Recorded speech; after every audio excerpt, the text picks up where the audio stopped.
Broadcasting from downtown Brooklyn, right by the pier. This is the Brooklyn Baritone Podcast.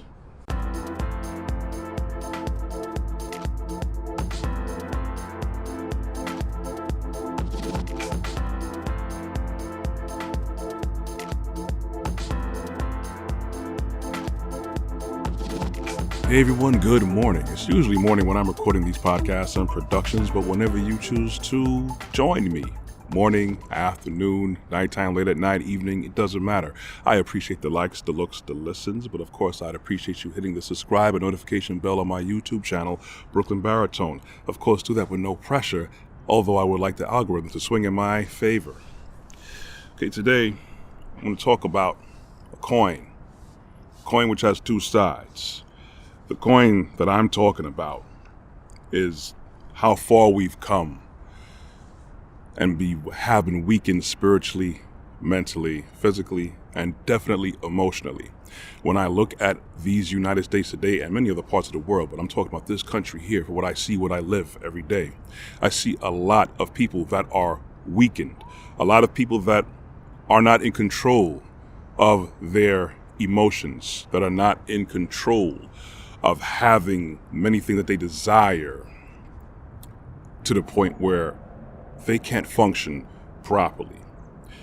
You see, I had a podcast back a couple months ago, America, the happiest place on earth. Well, I figure, and we all should figure, that America should be the happiest place on earth because we get to do what we want. But that's the problem, is that once we get to do what we want, live how we want, with no real standards, no real limitations, that causes people to lose control over things. Could be eating, could be sexual encounters, it could be getting money, whatever it is. So unfortunately, one of those side effects which affects so many people today, I'm going to talk about a very, very tragic story with one of my counterparts brought this to my attention. A man named Rajay Sharif of Maryland. Unfortunately, this man was involved with a custody battle, and he also had a girlfriend, a custody battle with his ex-wife, and he also had a girlfriend who I believe was pregnant. Unfortunately, this man took it upon himself to end the lives of those two women and himself.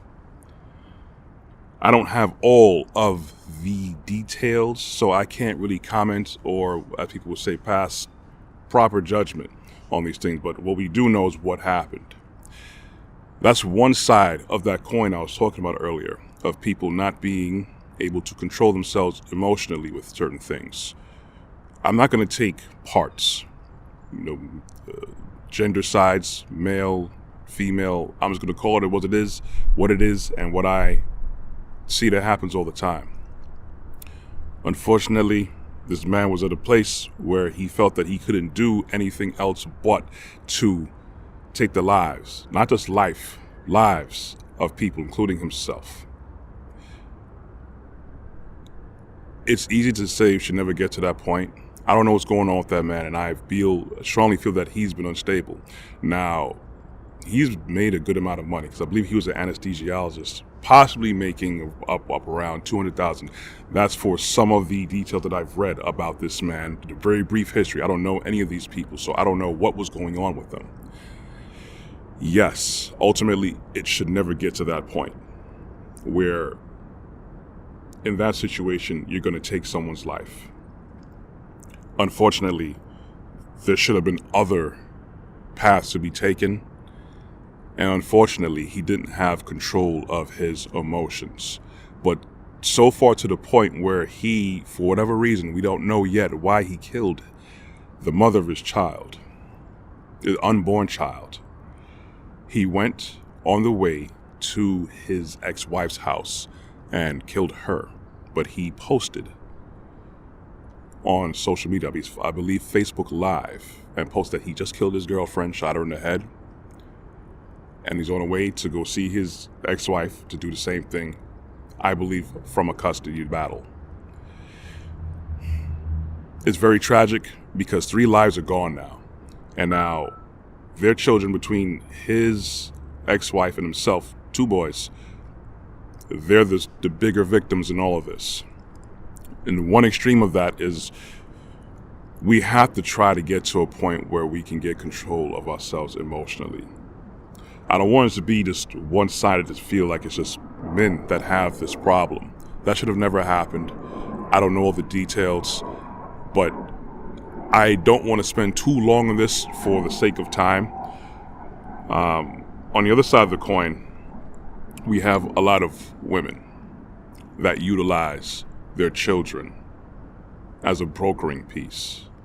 They utilize their children as pawns to hurt the men in their lives. Now, granted, people can easily be pricks. A lot of men out there are pricks. Are all men pricks? Definitely not. I believe there's a whole lot more upstanding men that will do for their children, do anything for their children, more than there are men who don't. Now, are there women who are pricks, who are deadbeats? Oh, yes, definitely. The unfortunate part is that's not reflected on all the time. Now, it's easier for a woman to be a deadbeat, especially in this country, because unfortunately the laws are biased in the court. This is the other side of the coin I'm talking about. Where one side you have the men who feel like they have no way out for whatever reason. I'm not condoning what he did.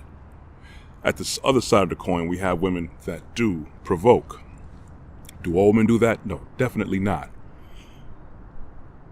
Can I say that I can say it's justified? Because people will say, well, look what he did. This guy is probably unstable. It's very possibly so. Apparently he was unstable. We don't know if he was like that all the time. We don't know what brought him to that point. Did he always have an anger issue? Might have. Also, backpedaling a little bit, I believe there was in one of the articles that his ex-wife said to police that they had a restraining order at one point and that he possibly molested one of their children. I'm not sure if that's true. If it is, that's just more proof of why we need more control over ourselves and what we're doing to each other. If it's not, we don't know. Now, going back to the other side of the coin, with many women take advantage of the court systems being biased in their favor to harm men. Can't harm them probably emotionally, which many of them probably do. They harm men financially. Hit them in the pockets. And because you have the government, you got Uncle Sam, you got local governments and law enforcement working on your side, so it's very easy for a woman to get to that point, to utilize the courts and the laws to her advantage because she is emotionally unstable herself. Now, we're looking at the same coin. People who don't have Elohim in their heart. We're a nation who doesn't have overall Elohim in our hearts. If we did, more than likely, we wouldn't even be at this point.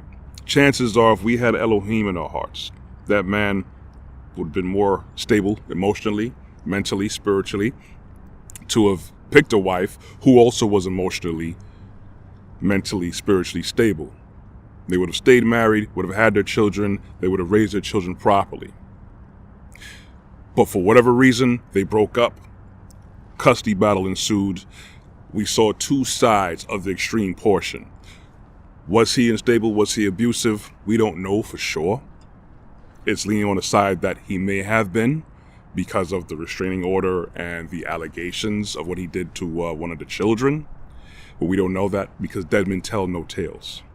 And the other side, we have the woman, unfortunately, took advantage of this, of the whole situation. If we had people who follow Elohim, this wouldn't even be a problem.